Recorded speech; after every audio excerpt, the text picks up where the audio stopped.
오늘 요엘 3장의 마지막 말씀입니다. 요엘의 뜻이 뭐라고 했던 것 첫째 날 기억하세요? 여호와는 하나님이시다. 엘로힘, 그죠? 하나님이시다. 여호와는 하나님이시다. 월요일 말씀도 기억하시겠어요? 기억나세요? 누가 말씀을 전하셨는지는 아시죠? 네. 월요일 날의 핵심적인 내용은 뭐였어요? 네. 여호와의 날, 그리고 돌아오라, 내 마음을 찢고, 그리고 막 성령이 막 소낙비와 이른비와 늦은비를 적당하게 해주시는 하나님, 그 하나님의 은혜, 그 말씀들 기억하시죠? 그 말씀들 기억하시고 또 주의 이름을 부르는 자들에게 구원을 허락하신다는 그 메시지들 기억하실 거예요. 그런 내용들과 함께 기억하셔서, 그리고 2장 마지막 절에 보니까 누구든지 여호와의 이름을 부르는 자는 구원을 얻으리니 이는 다 여호와 너희의 말대로 시온산과 예루살렘에서 피할 자가 있을 것이며 남은 자 중에 나 여호와의 이름을 받을 자가 있을 것임이니라. 아멘. 이렇게 말씀합니다. 이 말씀과 이렇게 이어서 오늘 3장의 말씀 쭉 보시면 되겠습니다. 그러니까 길지는 않으니까요, 집에 가셔서 또 한번 곱씹어 보시고 또 보시는 그냥 시간이 되셨으면 좋겠고요. 특별히 3장이니까요 3장에는 크게 두 부분으로 볼 수가 있습니다. 먼저 1절에서 13절 내용을 보시면 여기에서는 열국을 향한 여호와의 날, 즉 심판에 대해서 말씀합니다. 심판하면 두렵잖아요. 1절 말씀 함께 읽어볼까요? 1절입니다. 시작. 보라, 그날 곧 내가 유다와 예루살렘 가운데서 사로잡힌 자를 돌아오게 할 그때에. 아멘. 우리가 본절에서 주목해 볼 것은 그날이라는 표현입니다. 그날은 어떤 날이에요? 심판의 날, 또 여호와의 날이라고 해요. 그날은 열국의 심판을, 그러니까 열국이에요. 이방이에요. 이방 사람들. 열국의 이말 심판의 날로서의 여호와의 날을 일컫습니다. 여호와의 날을 말하는 거죠. 즉 이 날은 언약 백성의 회복과 구원의 날입니다. 언약 백성은 누구예요? 선민 이스라엘 백성들을 이야기하는 겁니다. 이스라엘 백성들의 구원의 날과 맞물려 있다는 것이죠. 왜냐하면 언약 백성의 회복과 구원은 결국 열국을 향한 심판을 통해서 이루어질 것이기 때문이죠. 그러니까 이스라엘 백성들을 막 괴롭히는 사람들이 있었습니다. 근데 그들에게 하나님께서 그대로 갚아주는 거죠. 마지막 때에. 그리고 하나님의 말씀대로 모든 것들이 또 성취될 것을 또 기대합니다. 결국 열국은 이스라엘 백성들에게 향한 그 악행으로 인해서, 그 잘못된 행동들로 인해서 심판의 대상이 되고 맙니다. 그 내용들이 쭉 1절에서 13절에 쭉 내용이 기록되어 있는데, 그리고 그들을 향해서 그들이 모였다, 어느 한 장소에 모였다라고 성경에서 증거합니다. 2절 말씀 보니까 무슨 골짜기가 등장합니까? 여호사밧 골짜기. 2절 한번 읽어볼까요? 시작. 내가 만국을 모아 데리고 여호사밧 골짜기에 내려가서 내 백성 곧 내 기업인 이스라엘을 위하여 거기에서 그들을 심으라느니 이는 그들이 이스라엘 나라들 가운데에서 흩어버리고 나의 땅을 나누었음이며. 아멘. 나누었다.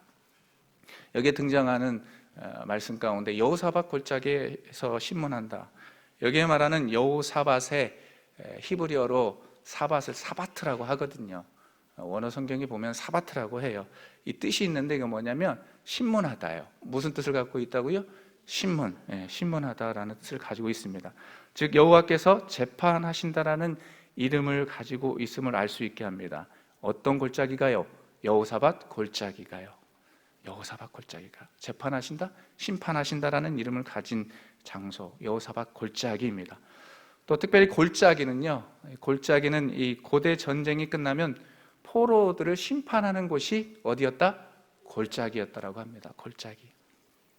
그곳에서 하나님께서 최종 심판을 하신다는 겁니다. 최종 심판을 하신다.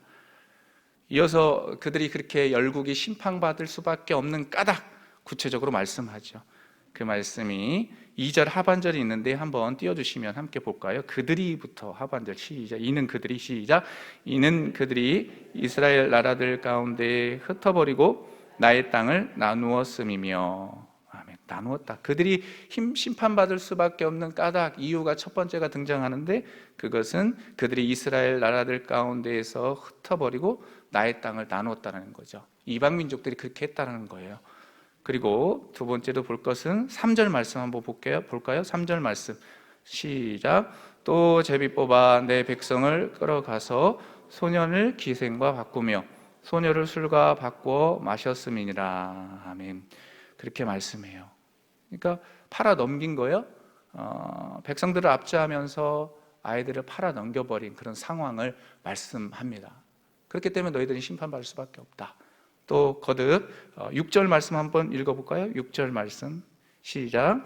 또 유다 자손과 예루살렘 자손들을 헬라 족속에게 팔아서 그들의 영토에서 멀리 떠나게 하였음이니라. 아멘. 또 뭐예요? 헬라 족속에게 팔아버렸다.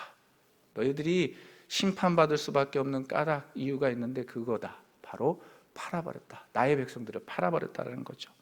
네.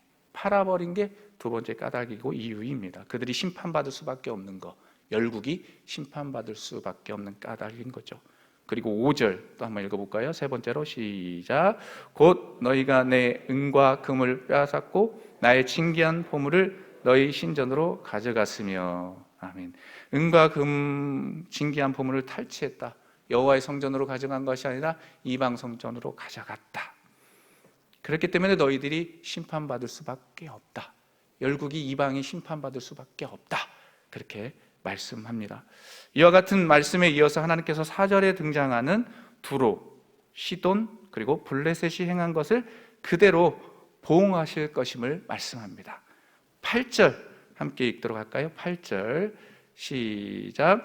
너희 자녀를 유다 자손의 손에 팔리니 그들은 다시 먼 나라 스바 사람에게 팔리라. 여호와께서 말씀하셨느니라. 아멘. 4절에 보시면 두로, 시돈, 블레셋이라는 지역이 나옵니다. 이 사람들이 괴롭힌 거죠. 이스라엘 백성들을 괴롭혔는데 그대로 하나님께서 보응하시겠다. 근데 그대로 보응하시는 것이 무엇이냐? 8절 우리가 방금 읽었지만 너희 자녀를 유다 자손에게 팔 것이다. 너희들 이방에 막 그렇게 이스라엘 백성들을 팔아서 넘기고 뭐 이렇게 술과 바꿔 먹고 했는데 그대로 너희들이 그대로 당할 것이다. 보응받을 것이다. 그렇게 말씀합니다. 그러니까 이 말씀을 제가 묵상하면서 결국 느꼈던 것이 있는데요. 그건 뭐냐면 하나님의 백성들이 신실하게 살아가다 고통받고 또 억압받고 착취받을 수 있는데 그것을 이겨내고 꿋꿋하게 달려가면 마지막 때에 하나님께서 그대로 보응하시고 갚아주신다. 여러분들 기대하십시오. 하나님의 백성들은 세상 속에서 지금 살아갈 때 때론 두렵고 떨리지만 때론 어려움들이 있지만 억울하게 핍박받을 수 있지만 그것을 그대로 대갚아 주시는 하나님, 그 하나님이 계심을 기대하시길 바랍니다. 자, 그렇게 이제 이스라엘 백성들을 향해 이렇게 말씀하고 있는 것이죠. 계속해서 이제 이스라엘 백성들을 향해 하나님께서 명령하시는 것이 10절이에요. 10절 보시면 전쟁을 준비하라는 겁니다. 10절 한번 볼까요? 10절 시작. 너희는 보습을 쳐서 칼을 만들지어다. 낫을 쳐서 창을 만들지어다. 약한 자도 이르기를 나는 강하다 할지어다. 아멘. 자, 그렇기 때문에 이러한 이 사람들, 너희들을 그렇게 핍박했던 너희의 그 이방 민족들이 있으니 너희들 전쟁을 준비하라는 것이죠. 그리고 여호사밧 골짜기에 있을 심판을 예비하라. 이스라엘 백성들에게 그렇게 말씀하고 있습니다. 그 내용들이 1절에서 13절이에요. 쭉 보시면. 그리고 이제 두 번째 부분, 크게 두 번째 부분 보면 마지막 14절에서 21절까지의 내용인데요. 여기에서는 여호와의 날의 임박함에 대한 예고가 먼저 나옵니다. 하나님의 때가 왔다. 그러니까 사실은 이 여호와의 날을 오늘 말씀을 묵상할 때에는 제가 이제 두 가지 측면을 생각했어요. 그건 뭐냐면 이스라엘 백성들이 있었을 때 그 시대적인 하나님의 심판, 그 심판이 임해서 그들을 구원해 주시고 돌아오게 하시는 그런 모습, 그 현재적 의미, 현재적 여호와의 날, 이게 제 표현이에요. 그리고 미래적 측면을 또 본 거예요. 여호와의 날, 하나님께서 오셔서 훗날 심판하실 것이니까. 여러분 그 기대하십니까? 심판하신 하나님. 그 의미들을 좀 기억하시면 좋겠습니다. 어쨌든 14절에서 21절까지를 보시면 여호와의 날의 임박함에 대한 경고가 먼저 나오는데 14절과 15절 함께 읽어보겠습니다. 14절과 15절입니다. 시작. 사람이 많으며 심판의 골짜기에 사람이 많으며 심판의 골짜기에 여호와의 날이 가까우미로다. 해와 달이 캄캄하며 별들이 그 빛을 거두도다. 아멘. 여기 보세요. 독특하게 15절 보면 해와 달이 캄캄하며 별들이 그 빛을 거두도다. 이건 뭐냐면 종말의 때의 인자의 징조. 그러니까 마태복음의 말씀을 여러분 기억하시면 그게 마음에 와 닿을 것 같아요. 주님이 오실 때에 그 인자의 재림의 징조의 모습이 15절에 그려지고 있다는 것이죠. 이어서 여호와의 날, 그죠? 여호와의 날, 주님이 오시면 선민을 향해서 여호와께서 피난처와 친히 산성이 되어주시겠다. 다시 이야기하면 예수 그리스도를 믿는 이들에게 친히 마지막 때가 되면은 여호와께서 피난처가 되어주시고 산성이 되어주시겠다. 그렇게 말씀합니다. 16절 함께 읽어볼까요? 16절입니다. 시작. 여호와께서 시온에서 부르짖고 예루살렘에서 목소리를 내시리니 하늘과 땅이 진동하리로다. 그러나 여호와께서 그의 백성의 피난처 이스라엘 자손의 산성이 되시리로다. 아멘. 믿으십니까? 여호와께서 그의 백성의 피난처고 이스라엘 자손의 산성이 되어주신다. 마치 여러분 시편 46편 1절에 보시면 하나님은 우리의 피난처시요 힘이시니 환난 중에 만날 큰 도움이 되어주신다라고 말씀하셨습니다. 그 말씀이 그대로 이루어지는 것 아니겠습니까? 하나님은 우리의 삶의 자리에서, 아니 종말의 때뿐만 아니라 영원한 삶 속에서 하나님께서는 우리의 피난처요 힘이시면서 환난 중에 만날 큰 도움이 되어주심을 잊지 마십시오. 그 하나님의 은혜를 기대하십시오. 하나님께서 일하십니다. 자, 계속해서 보시면 피난처와 산성이 되어주신다라고 그렇게 말씀하시면서 또한 선민을 회복시켜 주시며 이방인들을, 그렇게 이스라엘 백성들 너희들 괴롭혔던 이방인들을 철저하게 멸하겠다 그렇게 말씀하죠. 18절과 19절 함께 읽어보겠습니다. 18절과 19절 시작. 그날에 산들이 단 포도주를 떨어뜨릴 것이며 작은 산들이 젖을 흘릴 것이며 유단 모든 시내가 물을 흘릴 것이며 여호와의 성전에서 샘이 흘러나와서 시딤 골짜기에 되리라. 그러나 애굽은 황무지가 되겠고 에돔은 황무한 들이 되리니 이는 그들이 유다 자손에게 포악을 행하여 무지한 피를 그 땅에서 흘렸음이니라. 아멘. 무죄한 자들의 피를 흘렸다. 억울함을 하나님께서 철저하게 풀어주시겠다라는 것 아니겠습니까? 그래서 결국 21절 보시면 아주 유명한 말씀이기도 한데요. 자, 보세요. 21절 함께 마지막 절 읽습니다. 시작. 내가 전에는 그들의 피 흘림 당한 것을 갚아주지 아니하였거니와 이제는 갚아주리니 이는 여호와께서 시온에 거하심이니라. 아멘. 보세요. 갚아주신다라는 게 핵심이고요. 그리고 여호와께서 어디에 거하신다? 시온에 거하신다.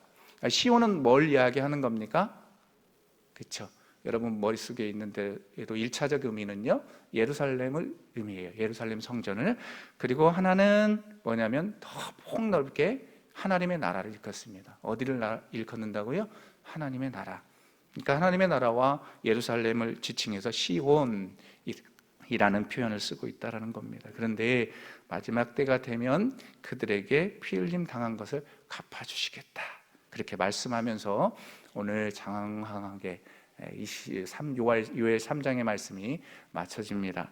그러면 이 시대를 살아가는 우리들이 이런 말씀들을 통해서 핵심적인 내용은 그것이거든요. 여호와의 날은 있다. 그러니까 그러므로 두렵고 떨림으로 살아가야 된다.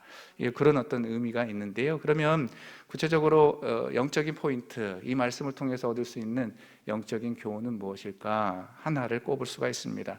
18절 말씀을 통해서 얻게 되는 영적인 교훈인데요. 그것은 주님 안에 거하는 자, 그날에, 핵심은 그날이에요. 그날에 참된 만족과 풍요를 누리게 된다라고 말씀합니다. 18절을 다시 한번 읽어볼까요? 18절 시작. 그날에 산들이 단 포도주를 떨어뜨릴 것이며 작은 산들이 젖을 흘릴 것이며 유다 모든 시내가 물을 흘릴 것이며 여호와의 성전에서 샘이 흘러나와서 시딤 골짜기에 되리라. 아멘. 이 말씀은요, 선민이 누리게 될 만족과 풍요, 그러니까 만족과 풍요. 이 선민이라고 제가 계속 표현을 쓰는데 이스라엘 백성들, 다시 이야기하면 하나님을 믿는 사람들이 누리게 될 만족과 풍요를 비유적으로 표현한 말씀이라는 겁니다.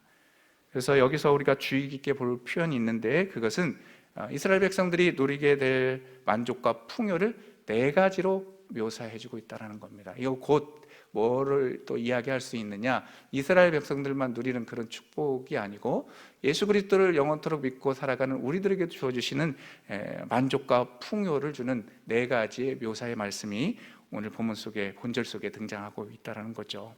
먼저 보시면 산들이 담포도주를 떨어뜨리게 된다, 그렇게 말씀합니다. 그리고 두 번째로 보시면 작은 산들이 젖을 흘리게 된다, 그렇게 말씀하죠. 그리고 세 번째를 보시면 유다 모든 시내가 물을 흘릴 것이다. 그리고 네 번째는 여호와의 성전에서 샘이 흘러나와서 시딤 골짜기에 이르게 된다. 이 네 가지의 비유가 몇 절 속에 들어있는 거예요? 18절의 본문 속에, 본절 속에 들어 있습니다. 그러면 이 내용을 구체적으로 살펴보면 여러분, 첫 번째와 두 번째는요, 이게 제가 이야기하는 것이 아니라 많은 학자들이 이제 본문에 이랬던 주해, 그리고 여러 가지 학자들을 통해서 이야기하는 것이, 첫 번째와 두 번째 비유는 어떤 것을 이야기하느냐, 적과 꿀이 흐르는 옛 가나안 땅의 회복 상태를 의미합니다. 뭘 이야기한다고요? 옛 가나안 땅, 그렇죠? 적과 꿀이 흐르는 옛 가나안 땅의 회복, 그 상태를 의미한다. 즉 그날에 이와 같이 회복될 것임을 약속해주고 있는 겁니다. 약속해주고 있는 거. 그 비유의 말씀이 산들이 담포도주를 떨어뜨리고 또 작은 산들이 젖을 흘리게 된다라는 이 두 가지 비유 속에 담겨져 있다는 것이죠. 그리고 다음으로 세 번째와 네 번째 비유를 보시면, 이거는 이스라엘 백성들이 생명의 풍요를 누리게 되며 역동적인 삶을 살아가게 될 것임을 말씀해주는 그런 의미를 담고 있습니다. 특별히 이 비유 가운데 네 번째 비유를 좀 주의 깊게 보시면, 여호와의 성전에서 샘이 흘러나온대요. 여호와의 성전에서. 이거 보면 뭐가 떠오르지 않습니까? 에스겔의 말씀이 떠오르지 않습니까? 성전에서 나와 흐르는 물, 생명수와 같은 그 물. 어쨌든 여호와의 성전에서 샘이 흘러나와 시딤 골짜기에 이른다. 시딤 골짜기, 시딤 골짜기. 여기는요, 이게 그 원어상의 의미를 좀 찾아보면요, 시딤 골짜기를 어떤 골짜기라고 하냐면 아카시아 골짜기라고 해요. 어떤 골짜기요? 아카시아 골짜기요. 자, 즉 아카시아는 메마른 지역에서 자란다고 합니다. 메마른 데에서, 메마른 데에서. 그러니까 여호와의 성전에서 샘이 흘러나와서 시딤 골짜기로 흐른다는 건 뭐예요? 다시금 메마른 땅이 촉촉히 적셔지는 것을 말합니다. 특별히 또한 이 시딤 골짜기는 사해로 가는 길목에 있다라고 합니다. 역사적으로 또 봤을 때 길목에 있다라는 것이죠. 그러므로 이것을 또 정리해서 딱 이야기하면 뭐예요? 여호와의 성전에서 나오는 샘이 흘러서 죽어있는 메마른 땅을 풍요롭게 하는 거예요. 죽어있는 땅을 소생케 하는 거죠. 소생케 하는 거예요. 그리고 죽어있는 물을 또 다시금 살아나게 하는 그런 말씀이 일어나는 거죠. 여호와의 성전에서 나오는 그 샘물이 말입니다. 결국 이것을 좀 다르게 이야기하고 또 다르게 또 표현한다면, 여호와의 성전을 뭐라고 또 신약 시대의 예수님과 연관해서 생각해 보면, 여호와의 성전을 바로 그냥 예수 그리스도를 상징한다라고 말씀할 수가 있습니다. 누구를 상징한다고요? 예수 그리스도, 성전 대신 그분 예수 그리스도를 말씀합니다. 그리고 흘러나오는 물을 뭐라고 신약 시대에 연관해서 생각해 볼 수 있느냐 하면 뭘까요? 두 자인데요. 네, 성령이에요. 맞습니다. 흘러나오는 물은 성령입니다. 성령. 그 물들이 흘러나와서 촉촉하게 메마른 땅을 적셔주고, 심지어 사해까지 흘러나올 텐데, 그 물이 시딤 골짜기를 통해서 사해까지 흘러나갈 것인데, 사해는 죽어있는 물이지만 그 안에 물고기가 살 수 있도록, 생물이 소생케 될 수 있도록 은혜를 주신다라고 그렇게 말씀합니다. 여러분, 얼마나 놀랍습니까?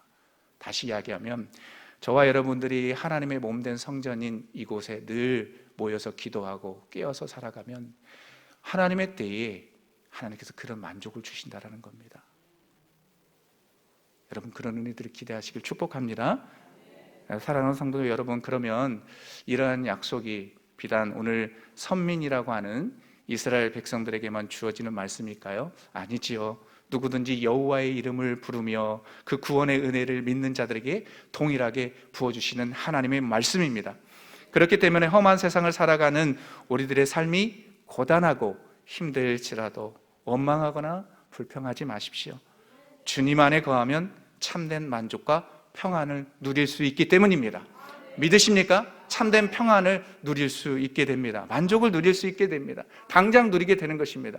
그런데 이 당장 누리긴 하지만 2% 딱 부족한 것이 있다는 것을 생각해 보았습니다. 세상이 불안전하니까요. 우리가 불안전하니까 평안 느끼죠. 그 지속성이 길다, 짧다, 짧을 때가 있다는 거죠. 그렇기 때문에 주님 앞에 붙어 있는데 짧을 때가 있지만, 근데 마지막 때가 되면 완벽한, 퍼펙트한 거예요.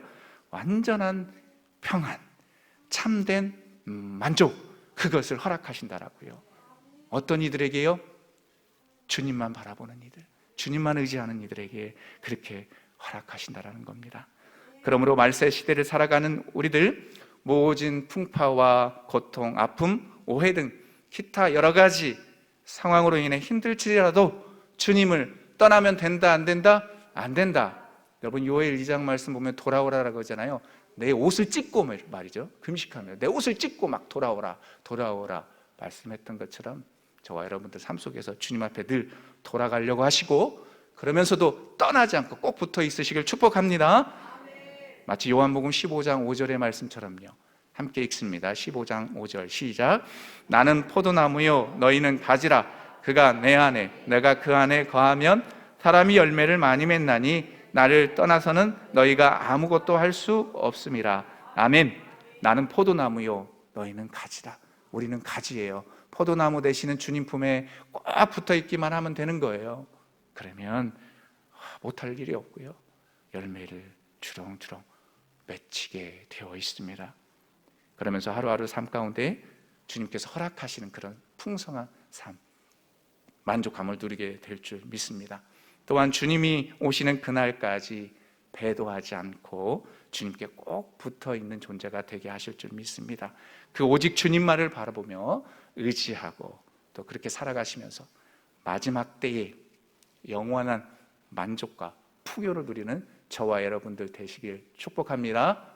이 세상의 것은 불안전하지만 마지막 때에 주님 오시면 우리가 영원한 만족과 영원한 평안을 얻을 수 있음을 기억하시면서 하루하루, 특별히 이 사순절 기간에도 그 주님의 은혜를 기대하면서 기도하는 저와 여러분들 되시길 주님의 이름으로 다시금 축복합니다. 아멘. 이 시간 함께 기도하겠습니다. 기도하실 때에 오늘 주신 말씀을 기억하셨으면 좋겠습니다. 주님 안에 거하는 자 그날에 참된 만족과 풍요를 누릴 수 있다. 그 말씀 기억하시고요. 특별히 하나님 4월에 있을 총선 가운데 위정자들이 하나님 앞에 꼭 합당한 이들이 하나님 선출되게 하여 주옵소서. 하나님, 그래서 이 땅이 거룩한 땅 되게 하여 주시라고 기도합시다. 우리의 가정들 축복해 주십시오. 여러분의 찢기고 아픈 또 상처 있는 가정들 있다면 회복시켜 주시고, 또 특별히 이 땅의 악법들이 다 사라지게 해주시라고 이 시간 주여 한번 외치고 기도합니다. 주여! 하나님 아버지, 주님 안에 거하는 자 그날에 참된 평안과 만족과 풍요함을 느낄 수 있음을 하나님 말씀을 통해서 다시금 깨닫게 됩니다.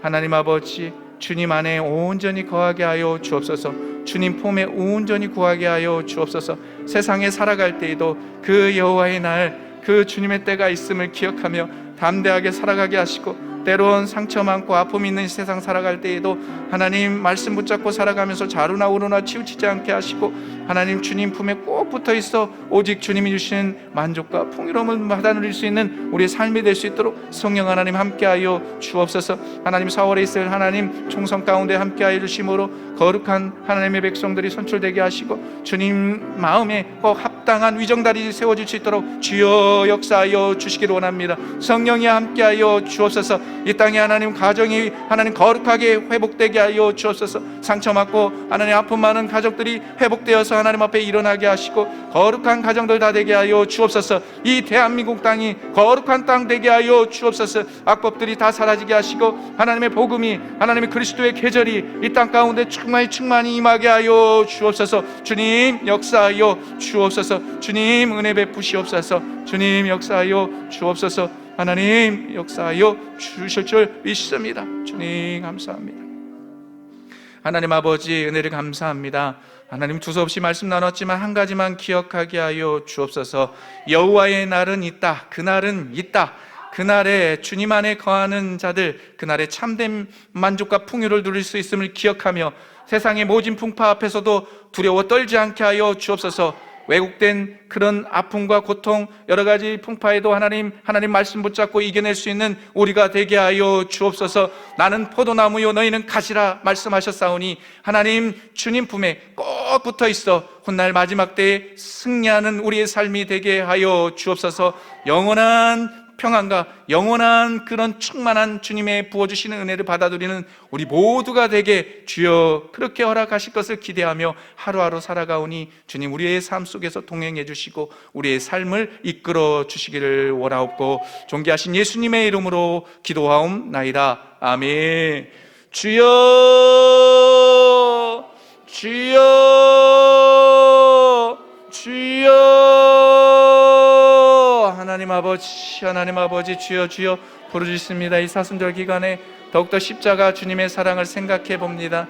하나님의 크신 은혜들을 기억하며 하나님 나아가오니 주여 우리의 삶을 붙잡아 주옵소서. 우리의 삶을 그렇게 이끌어